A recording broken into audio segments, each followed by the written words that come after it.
क्या है चैप्टर का नाम? Accounts and records. तुम्हारा वो first part of the module खत्म हो गया, सेकेंड पार्ट में जाने वाले अभी। सेकेंड पार्ट पूरे थियोरेटिकल चैप्टर्स, मतलब 2 चैप्टर्स है प्रैक्टिकल, बाकी पूरे चैप्टर्स थियोरेटिकल है। थियोरेटिकल मतलब प्रोसीजरल चैप्टर्स है कि जीएसटी लॉ में क्या क्या प्रोसीजर्स फॉलो करने पड़ते। उसमें से एक प्रोसीजरल चैप्टर क्या है? Accounts and records. नाम सुन के क्या लगता है? कौन से बुक्स ऑफ अकाउंट्स मेंटेन करने चाहिए, कितने टाइम तक मेंटेन करने चाहिए, कैसे मेंटेन करना है, किसको कुछ एडिशनल मेंटेन करना है क्या, वो सब इसमें पढ़ने वाले हैं। कौन सा सेक्शन है इधर? 35। 4 सब सेक्शंस पढ़ने वाले, 1, 2, 3 एंड 6, ये रेलेवेंट वाले सारे। Why is it important to maintain accounts and records? assessment in GST is mainly focused on self assessment by the taxpayers themselves। मतलब टैक्स पेयर्स को खुद से टैक्स लाइबिलिटी कैलकुलेट करनी होती है। इसके लिए every tax payer is required to self assess the taxes payable and furnish a return for each tax period. और ये कैलकुलेशन कैसे करेगा वो? On the basis of books of accounts. This requires certain obligations to be cast on the tax payers for keeping and maintaining accounts and records. Such accounts and records may be used by the department for compliance verification। कि भाई तुमने ढंग से tax पे किया है कि नहीं किया है, वो किसके बेसिस पे मालूम पड़ेगा? अकाउंट्स एंड रिकॉर्ड्स के बेसिस पे। Every registered person shall keep and maintain all records at his principal place of business. मतलब जहाँ से वो बिजनेस कर रहा है, अपन रजिस्ट्रेशन चैप्टर में सीखने वाले हैं। 2 टाइप के प्लेसेस होते हैं बिजनेस के, एक होता है प्रिंसिपल और एक होता है एडिशनल। प्रिंसिपल मतलब जहाँ पे तुम्हारा मेन बिजनेस है, और एडिशनल मतलब उसमें ब्रांचेज आ जाते हैं, वेयर हाउस आ जाते हैं, शोरूम्स आ जाते हैं, वो सब किस में आते हैं? एडिशनल। तो अपने को बुक्स ऑफ अकाउंट्स कहाँ पे रखना है? प्रिंसिपल प्लेस ऑफ बिजनेस में तो रखने ही रखने हैं। इसके आगे आएगा कि एडिशनल प्लेस ऑफ बिजनेस जो होता है ना, उधर भी रखने पड़ेंगे related to that place of business. करें start. Section 35 account and records. 35(1). Every registered person shall keep and maintain at his principal place of business as mentioned in the certificate of registration a true and correct account of। क्या क्या रखना पड़ेगा? सबसे पहला production और manufacture of goods, कितना production किया या फिर कितना मैन्युफैक्चरिंग किया। Second, inward and outward supply of goods और सर्विसेज। इनवर्ड सप्लाई मतलब परचेज, आउटवर्ड सप्लाई मतलब सेल। सी क्या बोलता है? स्टॉक ऑफ गुड्स, कितना गुड्स तुम्हारे पास वेयर हाउस में पड़ा हुआ है। Next, ITC availed. आईटीसी मतलब input tax credit. Inward supply पे कितना आईटीसी अवेल किया, कितना अमाउंट अवेल किया, सीजीएसटी अवेल किया कि एसजीएसटी अवेल किया कि आईजीएसटी अवेल किया। Next, output tax payable and paid. मैंने जो सेल किया उसके ऊपर मेरा जितना लायबिलिटी बनता है वो बता दो, पेएबल, और उसके अगेंस्ट जितना पेमेंट किया वो भी बता दो। और last, other particulars as may be prescribe. A B C D and E एक बार पढ़ लो, इंपॉर्टेंट है। और सबसे इंपॉर्टेंट ये क्या है? नया चैप्टर है ना, तुम्हारे अटेम्प्ट में फर्स्ट टाइम आया ये। अब तक ये चैप्टर था नहीं, फर्स्ट टाइम ये चैप्टर आया, तो इंपॉर्टेंट हो जाता है चैप्टर, और बहुत इजी चैप्टर है। तो बताओ मेरे को कौन से क्यों? हाँ, पीवाई क्यों नहीं रही? कौन से बुक्स ऑफ अकाउंट्स मेंटेन करने पड़ते हैं? सबसे पहला प्रोडक्शन और मैन्युफैक्चर ऑफ गुड्स, उसके बाद inward and outward supply of goods और सर्विसेज, उसके बाद स्टॉक ऑफ गुड्स, उसके बाद आईटीसी अवेल्ड, और next output tax payable and paid. बाकी सारे पर्टिकुलर्स देख ले अभी। Other particulars as may be prescribed. अच्छा सर, मेरे को एक बात बताओ, इसमें कुछ अलग से मेंटेन करना पड़ता है कि मेरे फाइनेंशियल अकाउंट्स में हो जाएगा कवर? हो जाएगा ना कवर। फाइनेंशियल अकाउंट्स और जीएसटी के अकाउंट्स इंटीग्रेटेड होते हैं। फाइनेंशियल अकाउंट्स में अगर ये सब कवर हो रहा है ऑलरेडी, तो वापस अलग से कुछ बनाना नहीं पड़ता है। ये तुम्हारे सेम टैली सॉफ्टवेयर में ही सब कुछ ऑलरेडी अकाउंट फॉर हो जाता है। ओके, नहीं आईटीसी का भी आ जाता है ना तेरे एसेट साइड पे, तो एंट्री क्या मारेगा? परचेस असेट टू बैंक, तो परचेस का एंट्री भी आ गया। बेसिकली तेरा इनवर्ड सप्लाई का कवर हो गया, और असेट तूने मार दिया एंट्री, तो तेरा आईटीसी अवेल्ड का भी एंट्री आ गया। अलग से कुछ बुक्स बनाने पड़ते ही नहीं, इतना समझ ले। जैसे कि तुम्हारे इनकम टैक्स के लिए कैलकुलेशन अलग होता है। सीजी का कैलकुलेशन कैसा होता है अभी? इंडेक्सेशन के साथ इंडेक्सेशन का बेनिफिट मिलता है ना, लेकिन फाइनेंशियल अकाउंट्स में नहीं मिलता है वो, तो वो सेपरेटली कैलकुलेट करना पड़ता है। इसमें ऐसा नहीं होता, इसमें सब कुछ इंटीग्रेटेड रहेगा। हाँ, वेबसाइट पे भी दिखता है। यस, वेबसाइट से एक्सपोर्ट करके डायरेक्टली उसको टैली में अपलोड कर दे, तो ऐसा कुछ अलग से एक्स्ट्रा नहीं करना पड़ेगा तेरे को, मेहनत नहीं तुम्हारे लिए, बस तुमको एक दो एंट्री मारनी। हाँ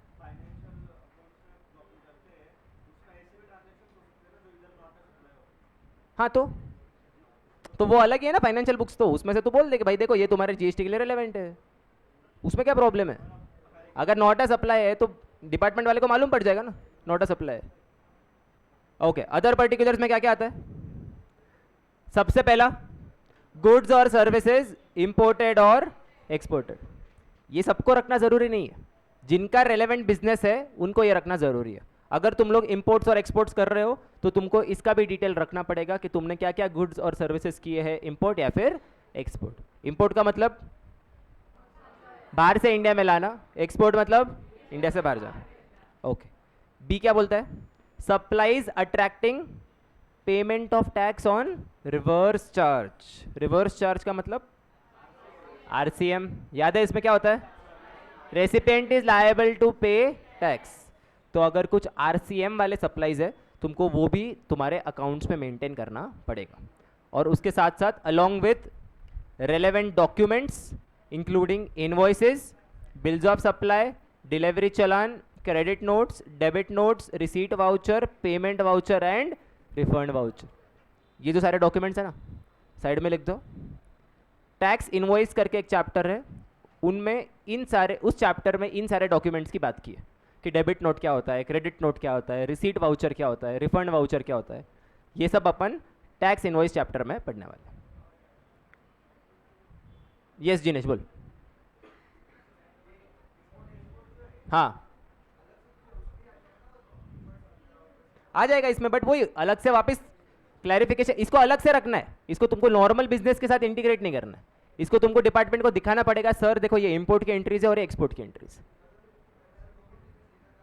हाँ, तो department will expect you to maintain separate books for normal domestic supplies and separate books for import and export.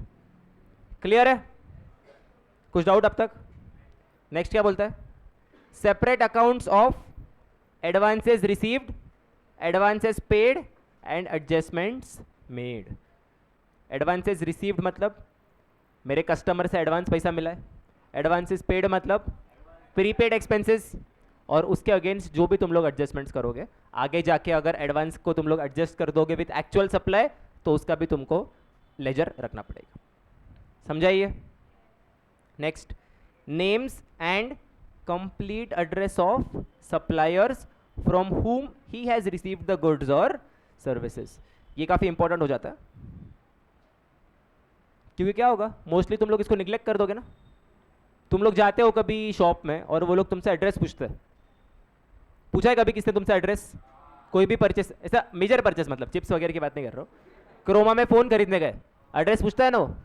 क्यों पूछता है? Because of this entry, because GST department wants you to maintain the name and complete address of the suppliers, और नीचे बोला है names and complete address of the person to whom he has supplied goods और services.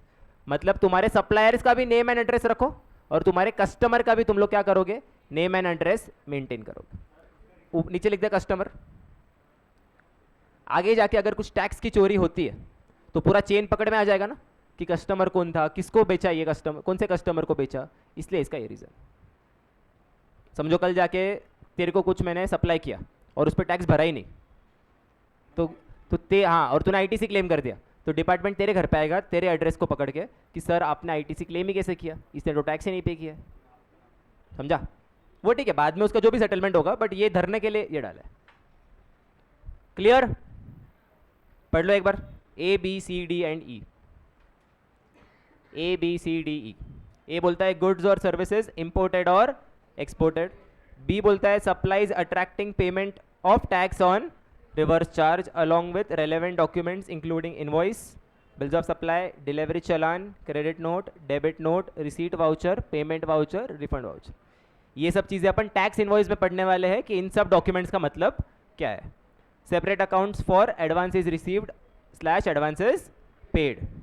उसके बाद names and complete address of supplier and names and complete address of the person to whom he has supplied the goods, मतलब customer. और नीचे particulars of the हाँ ये F वाला बचा है। ई तक समझा क्या? हाँ क्यों होगा? वो कस्टम्स डिपार्टमेंट के पास होता है ना, जीएसटी वाले के पास थोड़ी ना होता है। बट ऐसा नहीं, तो तुम लोग रखो ना यार, क्या प्रॉब्लम है? ऐसा नहीं होता है कुछ भी। तू एंट्री नहीं पास करेगा क्या? तू क्या बोलेगा सर आपके पास है, मैं एंट्री पास नहीं कर रहा हूँ, ऐसा? हाँ तो तू रखेगा ही ना अपने पास, तू फाड़ के फेंक देगा क्या? खाली वो कंप्लायंस नहीं कर रहा है इसलिए मैं छोड़ रहा हूँ, ऐसा? तुम्हारे पास है ऑलरेडी, ऐसा थोड़ी ना होता है। हाँ उधर भी काम में आता है। एडवांस रिसीप्ट किस में काम में आएगा? टाइम ऑफ सप्लाई में काम में आएगा ना। अच्छा एफ पॉइंट इंपॉर्टेंट है, इसको मार्क करो नीचे, इंपॉर्टेंट।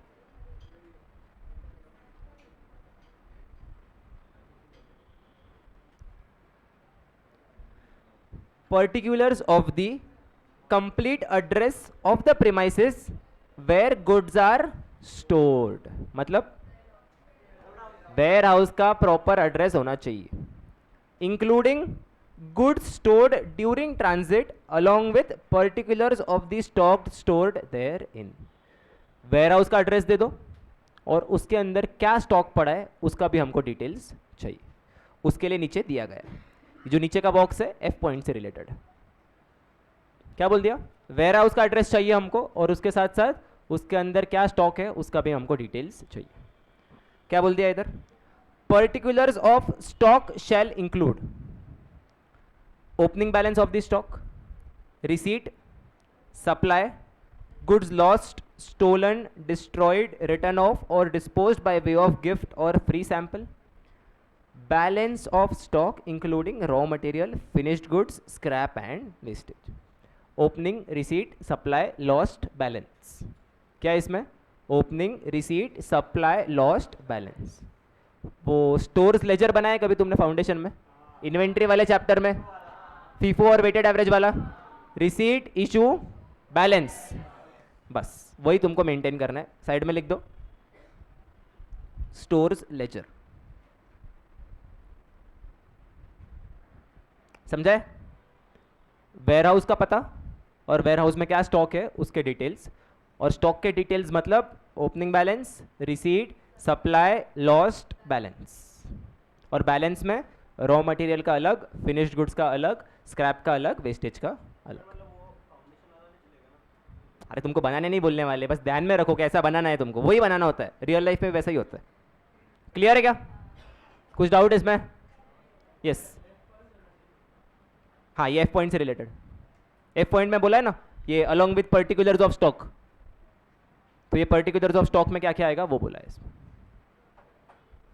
क्लियर? आ रहा हूँ एक मिनट, क्या है यार? और तूने पढ़ ही लिया होगा तो भी मेरे को पूछ रहा है, मेरे को पता है। ओके एक मिनट, एक ब्रैकेट में क्या लिखा है? A person who has opted for composition scheme is not required to maintain these records. These मतलब खाली है बॉक्स वाले, मतलब ये खाली स्टॉक वाला। किसकी बात किया मैंने? स्टॉक वाला। अच्छा लास्ट पॉइंट बचा एक बार, account containing the details of tax payable including tax payable under reverse charge, tax collected and paid, input tax credit together with a register of tax invoice, credit note, debit note, delivery challan issued or received। ये वापस क्यों आया? ये खाली ये stock की बात कर रहा है। जो वेयर हाउस में स्टॉक रखा है ना तुमने, उसके ऊपर तुमने कितना आईटीसी क्लेम किया, तुम्हारे उसके इन्वॉइसेस किधर है, तुम्हारे डेबिट नोट्स किधर है, वो सब के लिए बात कर रहा है। ठीक है? ये खाली किसके लिए बात की है? जो वेयर हाउस में स्टॉक पड़ा है उसके ऊपर आईटीसी कितना पे किया, टैक्स कितना पेएबल है, डेबिट नोट्स किधर है, क्रेडिट नोट्स किधर है, टैक्स इनवॉइस किधर है, वो सब चीज़ें आनी चाहिए। डिलीवरी चलान भी आ गया ना। डिलीवरी चलान मतलब बेसिकली अभी समझा देता हूँ तुमको। समझो मैंने किसी अनरजिस्टर्ड पर्सन से कुछ परचेस किया, तो वो क्या करेगा? जब उसके दुकान से गुड्स को निकालेगा ना तो साथ में वो डिलीवरी चलान इशू करेगा। बेसिकली एक प्रूफ डॉक्यूमेंट होगा for sale of goods, unregistered person के लिए रेलेवेंट होता है। आएंगे उसमें बाद में, आएंगे टैक्स इनवॉइस में विस्तार से बात करेंगे उसमें। हाँ हाँ कंपोजिशन वाले को ई पॉइंट तक सब करना है, उसके साथ साथ ये ऊपर वाले भी ए बी सी डी ई ये भी सारे करने हैं। हाँ तो अरे ऐसा कुछ नहीं है, अगर वो इंपोर्ट एक्सपोर्ट कर ही नहीं रहा है तो फिर क्यों मेंटेन करेगा वो? और इंपोर्ट एक्सपोर्ट करना अलाउड है क्या उसको? ये वाला बॉक्स पढ़ लो एक बार, स्टॉक के बारे में क्या क्या मेंटेन करना पड़ता है, बोल। हाँ क्या क्या क्या? हाँ समझ जाता है ना उसमें। हाँ नहीं उसमें अमाउंट नहीं आता ना, लेकिन क्वांटिटी होता है उसमें, अमाउंट आता है। बट कुछ कुछ ऐसे केसेस है उसमें जिसमें अमाउंट डालने की जरूरत नहीं पड़ती। तो ये बिल साइड डॉक्यूमेंट है, मेन तो तेरा इनवॉइस ही है। इनवॉइस ही मेन है, इनवॉइस लिंक कर देता है उसको ई वे बिल्स। क्लियर है क्या? बोलो क्या रे, बड़े आ गया? पढ़ लो पढ़ लो पढ़ लो, कुछ डाउट होगा तो पूछो। इधर खाली साइड में लिख दो, this is in relation to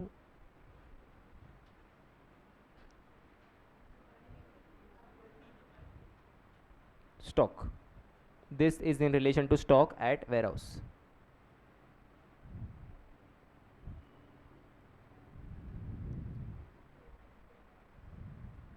Simple. Stock at warehouse.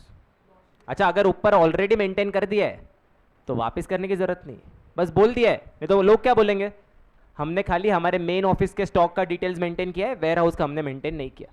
तो ऐसे लोगों को पकड़ने के लिए क्या बोल दिया, इधर ऊपर तुम लोग तुम्हारे मेन ऑफिस का भी मेंटेन करना आईटीसी, और इधर नीचे आके तुम लोग वेयर हाउस के स्टॉक का भी आईटीसी मेंटेन करना, पूरा बैलेंस मेंटेन करना। क्या क्या? हाँ हाँ तो भी रखो ना उसका। स्टोर लेजर में अगर कुछ लॉस्ट होता है तो किधर डालूंगा उसको मैं? इशू वाले कॉलम में आ जाएगा ना, बस बात खत्म। अच्छा आगे क्या बोलता है देखते हैं एक बार। If there is more than one place of business specified in the certificate of registration, the accounts relating to each place of business shall be kept at such place of business. ठीक है, अगर तुम्हारे अलग branches है तो branches के accounts उस place of business पे रखते हैं। Accounts and records can be maintained in physical और इलेक्ट्रॉनिक फॉर्म। क्लियर है? बुक्स रखने हैं बुक्स रखो, सॉफ्टवेयर में रखना है तो सॉफ्टवेयर में रखो।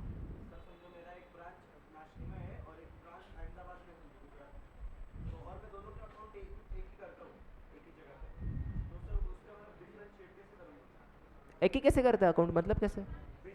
ब्रांच तो बनाएगा ना अलग, तो दो उसकी नॉर्मल अकाउंटिंग को एक कैसे करेगा उसमें? उस ब्रांच का अलग ब्रांच अकाउंटिंग चलेगा ना, उधर का उधर। तो फिर देखो सेपरेट करना पड़ेगा उसको। हाँ उसके लिए अलग से एंट्रीज मारनी पड़ेगी। हाँ मैं वही बोल रहा हूँ, रजिस्ट्रेशन अलग ही होगा ना तो उसका। तो फाइनेंस में लोग अलग ही करते हैं, ऐसा कोई साथ में कभी नहीं करेगा।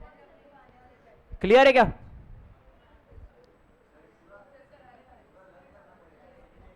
पढ़ना पड़ेगा इसको। यस देखो जीएसटी में लास्ट के 3-4 चैप्टर जो है ना, ऐसा थियरी है पूरा, इसको पढ़ने वाले। Important definition place of business. क्या हो गया, कुछ दिक्कत? प्लेस ऑफ बिजनेस का डेफिनेशन क्या है? A place from where business is ordinarily carried on and includes a warehouse, a godown or any other place where the taxable person stores his goods, supplies or receives goods or services or both. तुम्हारा main head office भी आ जाएगा इसमें, सारे branches भी आ जाएंगे और सारे ware house भी आ जाएंगे इसके साथ साथ। और a place where taxable person maintains his books of accounts. अगर ऊपर प्लेस ऑफ सप्लाई कवर नहीं हो रहा है, प्लेस ऑफ बिजनेस कवर नहीं हो रहा है, फॉर एग्जाम्पल मैं प्रोफेशनल सर्विसेज प्रोवाइड कर रहा हूँ और मैं मेरे घर से काम कर रहा हूँ सर, मैं लैपटॉप पे बैठ के काम कर रहा हूँ, मैं कैफे में जाके काम कर रहा हूँ, मेरा प्लेस ऑफ बिजनेस डिटरमाइन करना पॉसिबल है क्या? मेरे को खाली लैपटॉप पे काम करना है, मैं रैंडमली रोज इधर उधर नासिक में घूमते रहता हूँ, कभी मैकडोनल्ड्स में बैठ के काम करूँगा, कभी स्टारबक्स में बैठ के काम करूँगा, तो मेरा ये पहला वाला प्लेस ऑफ बिजनेस पकड़ा जाएगा क्या? मतलब इधर मैं उसको चेक कर सकता हूँ क्या कौन सा प्लेस ऑफ बिजनेस? नहीं कर सकता हूँ ना, तो मुझे सेकेंड पे आना पड़ेगा। A place where taxable person maintains his books of account. Books of account sir मैं लैपटॉप पे रखता हूँ, क्या करूँ? लैपटॉप तो मेरा घूमते रहता है उधर उधर, तो प्लेस ऑफ बिजनेस कैसे डिटरमाइन करूँ? नहीं चुप, ऐसा नहीं होता. एक बार थर्ड वाला देख लेते क्या बोलता है. A place where taxable person is engaged in business through an agent by whatever name called. चलो ये तो साइड वाला हो गया. तो अगर ये सब में मालूम नहीं पड़ता है तो अपन क्या देखेंगे भाई, ऑर्डिनरीली बंदा कहाँ पे रहता है, that will be his place of business. उसका होम उसका प्लेस ऑफ बिजनेस बन जाएगा. और ये काम में किधर आएगा तुमको पता है क्या? जब रजिस्ट्रेशन लेते हो ना, उधर लिखना पड़ता है कि sir this is my place of business. मैं अगर घर पे रहता हूँ तो my home will become my place of business. ठीक है. और अगर तुम्हारा कोई एजेंट है तो एजेंट का प्लेस ऑफ बिजनेस भी तुम्हारा प्लेस ऑफ बिजनेस बन जाएगा. A place where taxable person is engaged in business through an agent by whatever name called. Clear? फर्क एक स्टेट में होगा तो फर्क नहीं पड़ेगा, बट अगर मल्टीपल स्टेट्स इन्वॉल्व हो गए ना तो कौन से स्टेट में रजिस्ट्रेशन लेना पड़ेगा, डिस्टिंक्ट पर्सन का रूल आ जाएगा उसमें. इसलिए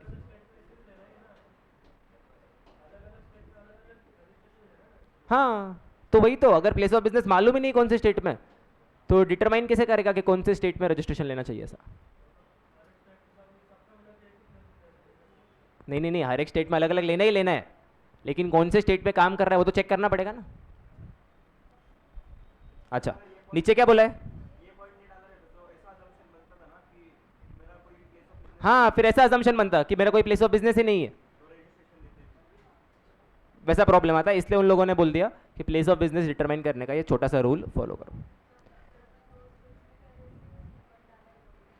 नहीं नहीं, एजेंट वाला अलग ही पॉइंट, एजेंट वाला छोड़ दे. एजेंट वाला अगर एजेंट तूने अपॉइंट किया है तो एजेंट का प्लेस ऑफ बिजनेस भी तेरा प्लेस ऑफ बिजनेस बन जाएगा, ऐसा बोल. हो सकता है ना, क्यों नहीं हो सकता है? अरे मेरे को बताओ कौन से बिजनेस ऐसा एजेंसी बेसिस पे चलते हैं?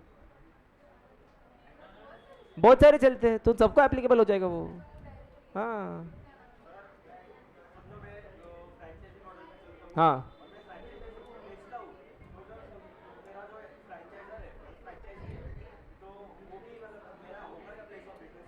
फ्रेंचाइजी अलग है, एजेंट लिखा है ना उधर, फ्रेंचाइज क्यों बोल रहे हो? इंडिपेंडेंट हो जाएगा. बड़े आगे आगे किसका क्या बोला है देखो, मैनुअल रिकॉर्ड्स और इलेक्ट्रॉनिक रिकॉर्ड्स के बारे में बोला है. देखो ऊपर दिया था ना कि accounts and records can be maintained in physical form और इलेक्ट्रॉनिक फॉर्म, तो उसके बारे में नीचे लिखा है. अगर फिजिकल फॉर्म में मेंटेन करते हो तो every volume of books of accounts maintained manually by the registered person shall be serially number. एक ही रूल फॉलो करना है, सबको सीरियली नंबर करके रखना है. अच्छा, इलेक्ट्रॉनिक रिकॉर्ड्स के लिए कुछ ज़्यादा रूल्स है, चेक करते हैं इलेक्ट्रॉनिक रिकॉर्ड्स के लिए क्या बोलते हैं लोग. Accounts and records can be maintained in electronic form stored on any electronic device and records so maintained shall be authenticated by the means of digital signature. जब तुम्हारे अकाउंट्स फाइनलाइज करोगे उसको डिजिटली साइन करके approve करना है. Proper electronic backup of records shall be maintained such that in the event of destruction of such records due to accidents or natural causes information can be restored within a reasonable period of. एक proper backup रखना, hard drive पे रखो, external server पे रखना, external server पे रखो, जिधर रखना है रखो, बस ऐसा रखना कि तुम लोग उसको रीजनेबल अमाउंट ऑफ टाइम में रिकवर कर सको.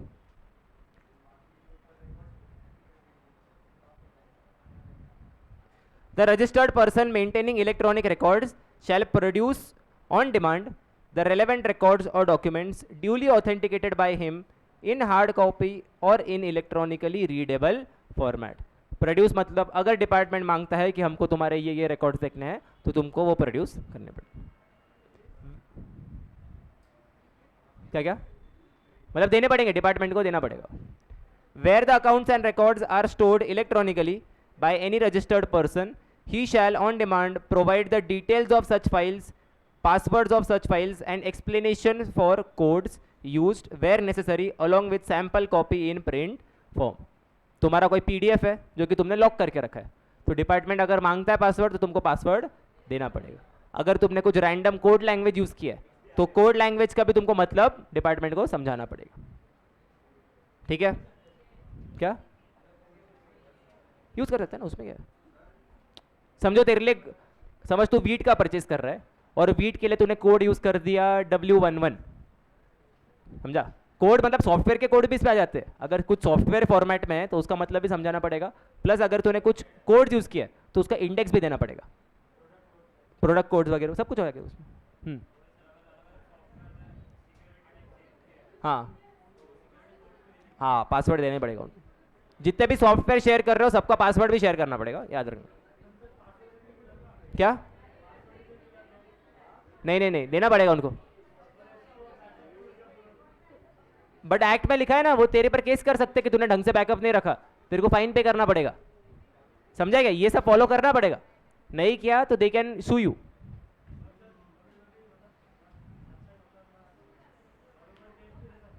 हाँ तो if it is proved then तेको पेनल्टी भरना पड़ेगा, नहीं तो नहीं भरने का, simple. Any entries in registers accounts and documents shall not be erased, effaced or overwritten, मतलब उसके ऊपर नहीं लिखना है, सिंपल, इरेज मत करना, मत खत्म। बोल रहे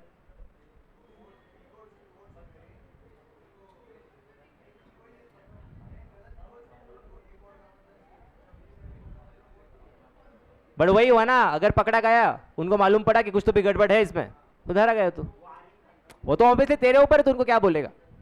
बट इधर क्या बोल रहे वो लोग, ट्रू तेको बोलना है, सच ही बोलना है, झूठ बोलेगा तो पकड़ा गया ऐसा।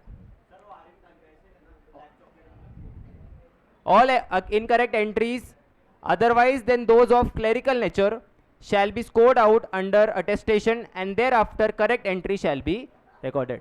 अगर कुछ गलत एंट्री पास की है तो उधर साइन करना, उधर लिख देना कि दिस इज इनकरेक्ट एंट्री, उसको अटेस्ट करना, अटेस्ट मतलब उस पर साइन हो जाएगा, और उसके बाद तुम लोग करेक्ट एंट्री पास करो, ठीक है?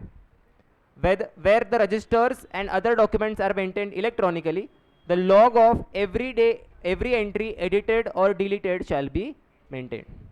समझो निधि ने आके आज मेरे बुक्स में कुछ एंट्री पास की, तो उधर ऐसा लिख के आना चाहिए कि आज का डेट 14 अक्टूबर को शाम को 5:45 बजे निधि ने ये एंट्री पास की, समझा है? लिख के आता है वो, हर एक सॉफ्टवेयर में होता है, इसमें कुछ अलग से करने की जरूरत नहीं। हाँ बेसिक चीज़ है, इसलिए तो थोड़ा फास्ट ही करवा रहा हूँ ना, मतलब इसमें ऐसा कुछ एक्सेप्शनल नहीं है, एकदम स्ट्रेट फॉरवर्ड है, और यही फ्लो में पढ़ना है, इसको ज़्यादा दिमाग नहीं लगाना है इसमें। ये सब कुछ लिंक्ड ही होता है, कंपनीज एक्ट में सेम है, इसमें सेम है, कस्टम्स में भी ऐसे ही है, सीए फाइनल में कस्टम्स आएगा उसमें भी सेम है, बट सेम ही है, उसमें अमेंड कर सकते हैं ना वो लोग। बोलो कुछ डाउट इधर तक? ऑलमोस्ट ऐसा ही है। नहीं नहीं नहीं, मैं बुक देने वाला हूँ ना मंडे को, वो प्रिंट आउट आज हुआ नहीं इसलिए। कुछ डाउट इसमें? बुक मंडे को दूंगा ऐसा बोल रहा हूँ। 35 सबसेक्शन 2 किसके बारे में? ये compliance conditions for owner operator of a warehouse and a transporter. ऊपर के चीज़ों के अलावा एक वेयरहाउस ओनर को या फिर एक ट्रांसपोर्टर को और भी कुछ फॉलो करना पड़ेगा। क्या है चेक कर ले एक बार। एवरी ओनर और ऑपरेटर ऑफ वेयरहाउस और गोडाउन और any other place used for storage of goods and every transporter irrespective of weather he is registered और नॉट। ये इंपॉर्टेंट है, इसको अंडरलाइन कर लो, इधर तुमको घुमा सकते, वेदर ही इज रजिस्टर्ड और नॉट। समझा? इधर तक आर्यन का मान लो वेयरहाउस है या फिर मान लो आर्यन का एक ट्रक है, तो उसको क्या क्या चीज़ें करनी पड़ेगी। पहला, shall maintain records of the consigner, consignee and other relevant details of the goods, और अदर रेलिवेंट डिटेल्स नीचे दिए। सबसे पहले कंसाइनर क्या होता है और कंसाइनी, नहीं पहला पॉइंट तो खाली कवर किया कि आर्यन फॉर एग्जांपल एक गोडाउन का ओनर है तो उसको क्या क्या रिकॉर्ड्स रखने हैं, या फिर मान लो आर्यन ट्रांसपोर्टर है तो उसको क्या क्या रिकॉर्ड्स रखना है। सबसे पहले उसको रिकॉर्ड रखना है ऑफ द कंसाइनर, और सेकेंड उसको रिकॉर्ड्स रखने ऑफ द कंसाइनी। कंसाइनर मतलब, कंसाइनी मतलब क्लियर है, उसके रिकॉर्ड्स रखने हैं, मतलब उसका नाम रखना है, उसका आईडी, उसका फ़ोन नंबर, रजिस्टर्ड होगा तो GSTIN में उसने क्या क्या रजिस्ट्रेशन लिया है, रजिस्ट्रेशन नंबर रखना पड़ेगा उसका, ये सब चीज़ें रखनी पड़ेगी। और उसके साथ साथ other relevant details of the goods. क्यों? ट्रांसपोर्टर में दो चीज़ें होती है ना, अगर ट्रांसपोर्टर है तो दो चीज़ें होगी ना, एक कंसाइनर होगा और कंसाइनी भी तो होगा ना, उसमें किधर भेजना है उसको। अरे तो किधर दे रहा है गुड्स वो तो इंपॉर्टेंट है ना. समझो तो इलीगल गुड्स लेके जा रहा है तो कहाँ से लिए वो भी इंपॉर्टेंट है और कहाँ पे दे रहा है वो भी इंपॉर्टेंट है ना. समझा है. इसलिए कंसाइनर और कंसाइनी दोनों के रिकॉर्ड्स रखना इंपॉर्टेंट है. समझा है क्या. ट्रांसपोर्टर के केस में दोनों के रिकॉर्ड्स रखने हैं, कंसाइनर के भी और कंसाइनी के भी, क्योंकि दोनों कब काम में आएगा जब इलीगैलिटी है गुड्स की. तो कहाँ से लिया और कहाँ पे दिया दोनों रेलेवेंट हो जाता है. समझा. अच्छा, other relevant details shall include transporter के लिए goods transported delivered and goods stored in transit along with the GSTIN of the registered consignor and consignee for each of his branches. और अगर कंसाइनी और कंसाइनर रजिस्टर्ड नहीं है तो ignore करना third point को. क्यों. और owner operator of warehouse shall maintain the following accounts. ये एडिशनल है. Shall maintain books of accounts with respect to the period for which particular goods remain in the warehouse, or second including the particulars of dispatch, movement, receipt and disposal of such goods. Consignor के details तो रखना ही रखना है, consignee के भी रखना है, उसके साथ साथ ट्रांसपोर्टर को रखना है details of the goods transported and delivered, goods stored in transit along with the GSTIN of the registered consignor and consignee. और वेयर हाउस ऑपरेटर को रखना है the period for which particular goods remain in the warehouse and including dispatch, movement, receipt and disposal of such goods. Yes. हाँ, क्योंकि उसके ऊपर भी liability आ सकती है ना, क्योंकि GTA जो अपना पूरा अपन ने पढ़ा है अब तक वो RCM में चला गया या फिर एग्जामिशन की बात हो गई. एग्जैक्टली सब जगह पे बहुत इंपॉर्टेंट हो जाता है, इसलिए ये डिटेल्स रखना इंपॉर्टेंट. समझो सामने वाला भाग गया तो एटलीस्ट मैं GTA को तो भी पकड़ सकता हूँ ना. क्लियर. बोलो क्या क्या रिकॉर्ड्स रखने हैं एक वेयर हाउस ऑपरेटर को. Details of consignor consignee along with, हाँ, और अदर रेलेवेंट में क्या क्या आता है. नहीं वेयर हाउस वाले का पहला period for which particular goods remain in the warehouse. Second particulars relating to dispatch, movement, receipt and disposal of such goods. और ट्रांसपोर्टर को क्या क्या डिटेल्स रखने पड़ते हैं. Goods transported delivered, goods stored in transit, GSTIN of the consignor and consignee. Important, ये exam में पूछ सकते हैं वो लोग स्ट्रेट फॉरवर्ड की. बताओ वेयर हाउस ऑपरेटर को और ट्रांसपोर्टर को क्या क्या डिटेल्स मेंटेन करने पड़ते हैं. इजी. क्या क्या. नहीं और भी बहुत लोग हैं नीचे, सिर्फ ये दोनों नहीं और भी. और एक मिनट कंप्लीट कर ले एक बार. क्या लिखा है. ओनर और the operator of the godown shall store the goods in such manner that they can be identified item wise and owner wise and shall facilitate any physical verification और inspection by the proper officer. अगर proper officer goods को check करना चाहता है तो ware house operator को उसको वो करवा के देना पड़ेगा. क्या करना है उसको. इस तरह से अरेंज करना है गुड्स को such that they will be identified item wise, owner wise and shall facilitate any physical verification और इंस्पेक्शन. अगर एक ऑफिसर उस वेयर हाउस में आता है तो उसको ऐसा गिचमिट नहीं दिखना चाहिए, प्रॉपर सब कुछ अरेंज रहना चाहिए उधर. हाँ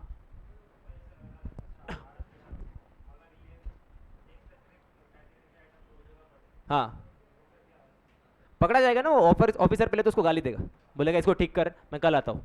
तूने कल भी ठीक नहीं किया तो तेरे पर केस हो जाएगा कि तूने एक्ट को फॉलो नहीं किया, और नीचे जनरल पेनल्टीज है वो तेरे पे लग जाएंगी. हो जाता है रे, ऐसा थोड़ी. तेरा रूम थोड़ी ना है वो कि तू सब जैसे बिखरा हुआ है. वेयर हाउस में सब चीजें ऐसे ही रहती है, ये कुछ नया नहीं है. आइटम वाइज और ओनर वाइज पड़ा रहता है सब कुछ. समझा क्या. और नीचे ये वाला थोड़ा सा इंपॉर्टेंट है. If such persons are not already registered, they shall obtain a unique enrollment number by applying electronically at the GST common portal. Such number can be used to maintain documents under GST and file necessary details with the department as and when required. ये क्यों डालना पड़ा मैं तुमको बोलता हूँ. थोड़ा सा अगर मैं ऊपर आता हूँ तो इधर मैंने तुमको बोला था इसको हाईलाइट करो, whether he is registered or not. अगर आर्यन जो कि अपना वेयर हाउस ऑपरेटर है या फिर ट्रांसपोर्टर है, अगर वो रजिस्टर्ड है तो ये सारे डॉक्यूमेंट्स वो उसके GSTIN नंबर के नीचे मेंटेन करेगा। लेकिन अगर वो रजिस्टर्ड नहीं है तो फिर उसको एक यूनिक एनरोलमेंट नंबर लेना पड़ेगा, फॉर्म GSTENR01 भर के, और ये सारे ऊपर के डॉक्यूमेंट्स वो इस नंबर के अंदर मेंटेन करेगा। समझा क्या? समझो, उसको कंसाइनर के डिटेल्स मेंटेन करना है, कंसाइनी के डिटेल्स मेंटेन करना है, और उसका GSTIN जो है वो है मान ले 27 डॉट डॉट डॉट, ये उसका GSTIN नंबर है, ठीक है? 27 मान ले XAB जो भी है। क्लियर? अभी जो उसको कंसाइनर के डिटेल्स मेंटेन करना है और कंसाइनी के डिटेल्स मेंटेन करना है वो इस GSTIN के अंडर मेंटेन करेगा। बेसिकली जो उसका बुक्स ऑफ अकाउंट्स रहेगा ना, उसके टॉप पे क्या रहेगा? ये GSTIN नंबर रहेगा। लेकिन अगर वो रजिस्टर्ड नहीं है तो फिर क्या करना पड़ेगा? तो फिर उसको एक यूनिक एनरोलमेंट नंबर लेना पड़ेगा और सारे के सारे बुक्स इस यूनिक एनरोलमेंट नंबर के नीचे मेंटेन होंगे। बस ये बोलना है इनका। क्लियर है देवेश? बोल, क्या डाउट था? क्या क्या? हाँ हाँ, फिर ऑपरेटर आ जाएगा ना। मतलब मेरी जगह है, मैंने वेयर हाउस बना दिया, बट मैंने इसको ऑपरेट करने के लिए दे दिया, मैं ऑपरेट नहीं करता हूँ, तो सारा लाइबिलिटी इसके ऊपर आ जाएगा। बोलो, कुछ डाउट इधर तक?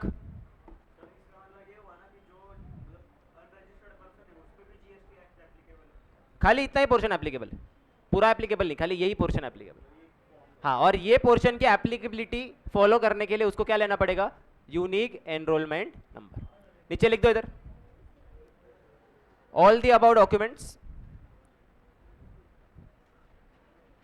above documents shall be maintained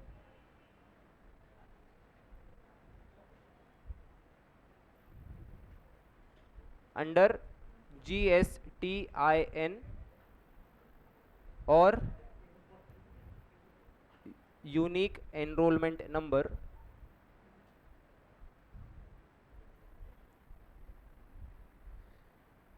of the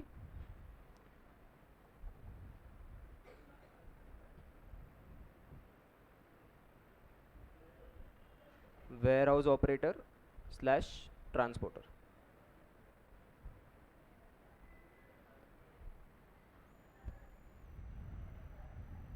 समझा ना? बेसिकली ये क्यों डाल दिया इधर? उसकी ओनरशिप एस्टेब्लिश करने के लिए। जो भी डॉक्यूमेंट्स मेंटेन करोगे उसका ओनर कौन है वो कैसे मालूम पड़ेगा?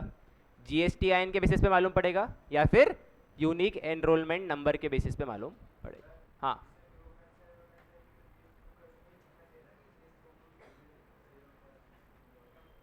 मतलब ये उसका खुद का GSTIN है, मतलब ट्रांसपोर्टर का। हाँ हाँ हाँ, वो तो सबके मेंटेन करने हैं बराबर, उनके उस पर भी दिख जाएगा कि ट्रांसपोर्टर कौन था मेरा। हाँ ऑब्वियसली, बेटर ही तो है, अच्छा ही काम है। यस, एक मिनट बोल।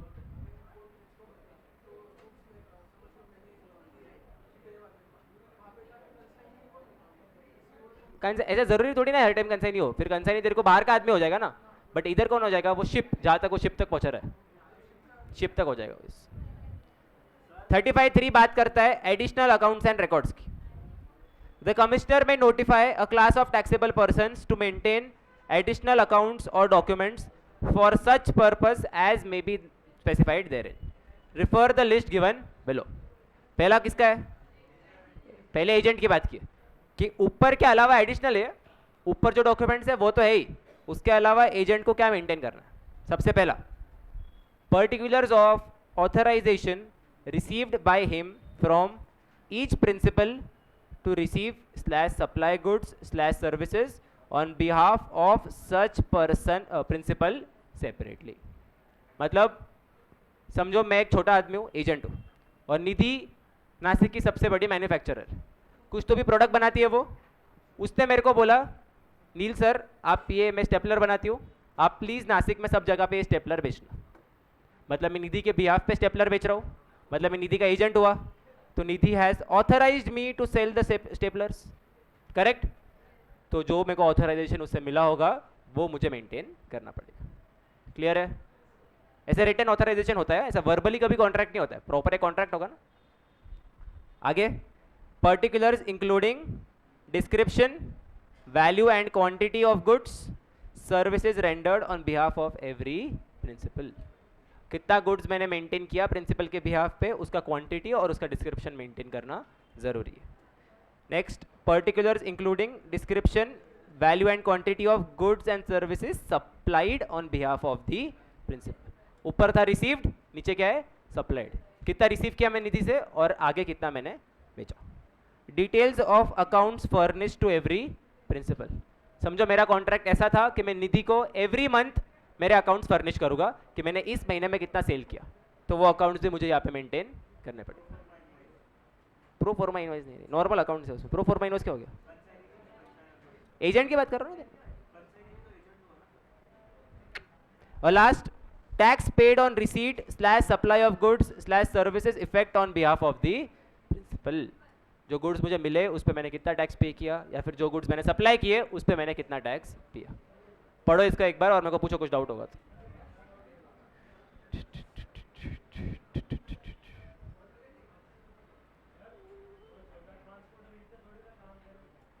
करना पड़ेगा उसको, धरा गया तो फिर गया वो, करना पड़ता है, ये सब करना पड़ता है। हाँ वो सब यही सब चीजें पूछते। हाँ हाँ हाँ हाँ, ये अपलोड किया तो चेक कर सकता है तो, बट ऐसे कोई अपलोड करता नहीं इसको, तो उसको दिखाना पड़ेगा तेरे सॉफ्टवेयर पे। समझा क्या एजेंट का? कुछ डाउट? यस? नहीं नहीं, ये रिसीव्ड है और ये सप्लाइड है। कौन से गुड्स मिले और कौन से गुड्स सप्लाई किए, किधर है ध्यान भाई? नेक्स्ट कौन है? मैन्युफैक्चरर। जाना है तुमको? जिसको जाना है जाओ। 2 मिनट, थोड़ा सा ही है। मैन्युफैक्चरर, मैन्युफैक्चरर को क्या मेंटेन करना है एक्स्ट्रा में? Monthly production accounts showing quantitative details of raw materials services used in the manufacture and quantitative details of the goods so manufactured including the waste and byproducts thereof। कितना production किया, कितना inputs लिया, raw material हो सकता है या फिर service हो सकता है, और कितना मेरा आउटपुट आया। यस? वेस्टेज, अरे देख पहली बात तो वेस्टेज को अगर आगे जाके मैं बेचता हूँ तो वो भी सप्लाई होगा ना, बाय प्रोडक्ट का सप्लाई हो ही सकता है ना। जैसे कि अमूल वगैरह कंपनीज है, उनका बाय प्रोडक्ट क्या होता है? छाछ, जो बटर मिल्क बनाते हैं, बट उसका भी सप्लाई तो बड़ा ही होगा, होता है ना। उसका टर्नओवर कितना होगा? करोड़ों में होगा, हजारों करोड़ उसका टर्नओवर होगा, इसलिए वो भी इंपॉर्टेंट हो जाता है ना। इंक्लूडिंग वेस्टेज एंड बाय, अरे देख मैं अमूल के केस में बाय प्रोडक्ट है। समझो कोई एक मैन्युफैक्चरिंग इंडस्ट्री है जो कि कार्स बनाते हैं, उनका वेस्टेज न स्टील होता है और उसका भी टर्नओवर बहुत ज़्यादा होता है जब वो स्टील बेचने जाते हैं तब। इसलिए टर्नओवर के बेसिस पे उन लोगों ने बोल दिया कि वेस्टेज को भी मेंटेन करो और इसको मेंटेन करो। एक मिनट, हाँ वही सेल ऑफ स्क्रैप का अमाउंट बहुत बड़ा हो जाता है। अपन क्या सोचते हैं सर स्क्रैप इतना इंपॉर्टेंट नहीं है, लेकिन कुछ कुछ इंडस्ट्रीज में स्क्रैप बहुत ज़्यादा इंपॉर्टेंट होता है।